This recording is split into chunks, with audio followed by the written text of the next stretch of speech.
At a state government level, we have had to have a very clear-eyed look at a history which has not given us the consistent results or a reflection of the hard work of the industry, where the vast majority of people take great pride in their work, pay great attention to detail, and spend their entire careers making pathways for people to continue to deliver high quality services and the delivery of outcomes that, for many people, make the best use of what will be the biggest purchase of their lifetimes.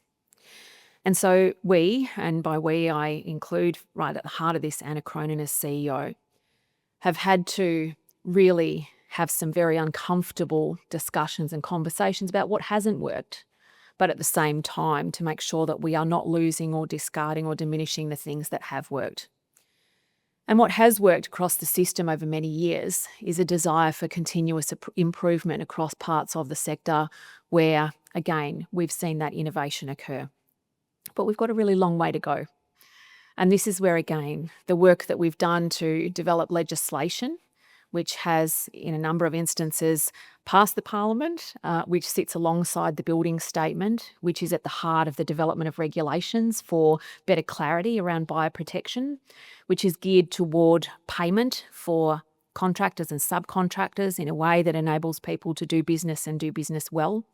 And then also to provide the sort of clarity which developers and industry need in order to continue with those pipelines of work that will ensure that we get the work done and that we can continue with those large-scale improvements to the number of homes in particular that are being approved and built and completed. We are outstripping New South Wales and Queensland when it comes to domestic builds, and that's not happening by accident. It's happening because we are investing in the sort of work and the systems that are taking advantage of skills, of expertise, that are seizing on the momentum that is happening now that workforce and material shortages are beginning to ease. And I say beginning because we've still got a long way to go. But it's also about making sure that the new workers who are coming into the industry are well skilled, that they are the beneficiaries of some of the initiatives we've got, including through Free TAFE, to be able to encourage people to set up their own businesses, to stay in Victoria and to flourish as a result. This is also about stakeholder engagement, and I can see a number of people from Peaks here in the audience who are part of a number of conversations to ensure that as we develop legislation, as we undertake consultation, we're doing it in a careful way, in a considered way, and in a way that makes sure that where possible, we do have common ground. We do have a reflection of industry, developer and workforce appetite and priorities in the decisions we take.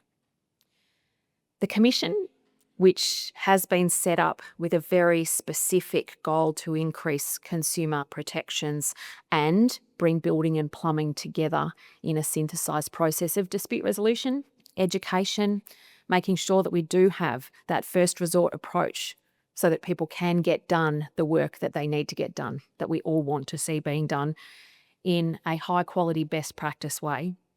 That also makes sure that as we continue this work, we've got surveyors, we've got expertise, and we've got a very clear understanding of the work that the Commission is doing with more than 60 prosecutions underway. And again, that's about providing a counterpoint to the vast majority of people in the industry who take so much pride in the work that they do, your work that does not deserve to be diminished in any way because of a very small number of people who do not desire to do the right thing.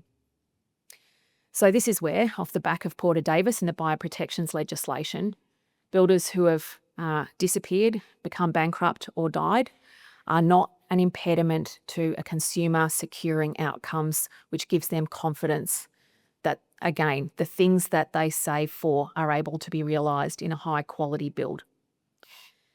Making sure we've got expert practitioners at the heart of the BPC is also essential.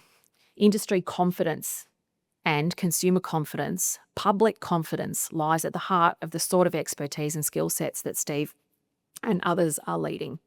And having a 50% increase in the number of auditors and making sure that we've got frontline inspectors out on the ground also make sure that we have the capacity to enforce those new powers. Making sure that we take a less punitive approach when looking to the way in which we can see work completed to the standard that people can reasonably expect is about understanding where and how good faith from builders is also being undertaken. So as I said, more than 60 prosecutions currently on foot. We want to make sure that this number, which is the highest in the history of our building regulatory authorities, is able to continue. Again, to see those messages well understood, but also that we can highlight the very good work through proactive and positive case studies of what it means to develop and to deliver best practice. The bioprotections legislation, which was passed earlier this year, expands the regulator's powers to require builders and developers to fix defective work. But again, this is about encouraging a less punitive approach, a voluntary approach, a good faith approach. Creating a statutory monopoly for insurance for buildings 3 stories and under, and expanding access to making an insurance claim also aligns us more squarely with other jurisdictions. And requiring developers to pay a bond for apartment buildings that are 4 stories or higher to enable rectification of defects identified within 2 years of construction is also critically important. Back to the point about consultation and about discussion. The developer bond was initially set at 3%, and we heard very clearly from a number of stakeholders that this was excessive, and it's been reduced to 2% as a consequence. That's one example of the work that we're doing to make sure that this is a conversation between government and industry, that this is about making sure that our unions, our workers, subcontractors, contractors and regulators are finding wherever possible common ground, whilst also understanding the importance of consistency and transparency and a measure of social licence and of commercial licence that we need and that people deserve across the industry overall. And this is where first resort insurance is really important. Consumers being able to access insurance for defective and incomplete work, even if their builder is still working in the building industry, is happening in addition to cases where the builder has died, as I said, or disappeared or become bankrupt. And consumers will benefit through the introduction of that developer bond scheme, which is about providing a gap to be addressed in financial protections for apartment owners. Regulations are now in the process of being developed, and again, this is a pretty comprehensive process, as it should be. We are making sure that there is public consultation that will also take place as part of these reforms, and input from organisations like Master Builders and membership of that organisation will be really important in making sure that we can create and sustain and support a fit-for-purpose model, again, with confidence at its very heart. The Cladding Task Force report, and it's good to see people here from the task force here, the Building Confidence Report and 3 reports from an expert panel on building reform are also part of making sure that we can continue to engage stakeholders in a way which is based in detail, based in expertise, and which deploys the regulatory system in a way which reflects the desires of the industry that underpin it to succeed, and to succeed in an enduring way. We've got other reforms in train at the moment, the Domestic Building Contracts Act, and that's about making sure that we can continue to protect consumers and that we do so in a way which has that follow-through and that remedial approach, a less punitive approach and a practical approach to identifying and addressing issues and problems and challenges, but also opportunities that we all want to see be developed and delivered here in Victoria. Again, taking the best of what is happening in other jurisdictions and applying it to Victoria, again, in a way that reflects that commitment into the long term to grow and to grow well.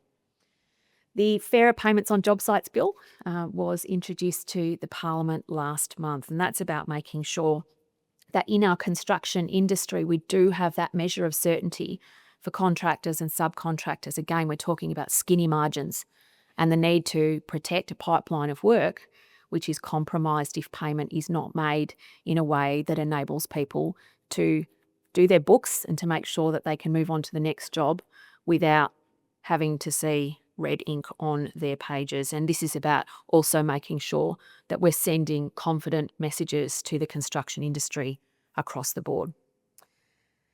So we can't do this in Victoria without a functioning, innovative and hungry industry that is united around prosperity and opportunity. We can't do it in a way that delivers consumer confidence without a robust and transparent system of regulation. And we can't do it without a workforce that understands that there are supports for people, whether that's CPD, whether that's accreditation, whether that's regulation and licensing codes. We need to bring these component parts together. And that's why it's so heartening to see such a big group here this morning. I know that the agenda for today is chock full, including with areas of reform like MMC that are challenging the way that we are building, that are challenging some pretty antiquated legislation. When MMC, for example, was first contemplated in the Building Act, we all thought at the time that it was akin to a shipping container next to a portable at the back of your primary school. And things have come an awfully long way since then. And that's one example of how we need to make sure that the law is not only reflecting what is happening, but is able to future-proof its operation to make sure that future technological growth and the way in which that growth is deployed on the ground is reflected in regulation, but also in recognition of good practice. A lot to do. It's a big day today, but that reflects the enormity of the task at hand and of the importance of good collaboration across the industry.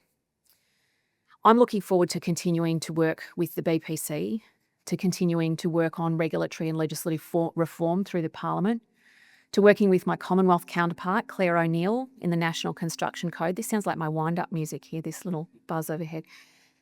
But also to making sure that we continue to lead the way and that we can continue to outstrip the progress that is occurring, particularly in New South Wales and Queensland. The future's really bright here in Victoria, and there are always going to be people who like to talk down our progress and the rate of our momentum and the jobs that are being created and the builds that are being undertaken and completed. What you do every day puts paid to that tendency to try to talk Victoria down. So thank you for all of your work. Thank you for the work yet to come. Thank you for the commitment to buy into a better system, a system that is enduring and based in good faith. And I'm looking forward to seeing all of the wonderful things that we can achieve from here together. Have a wonderful day.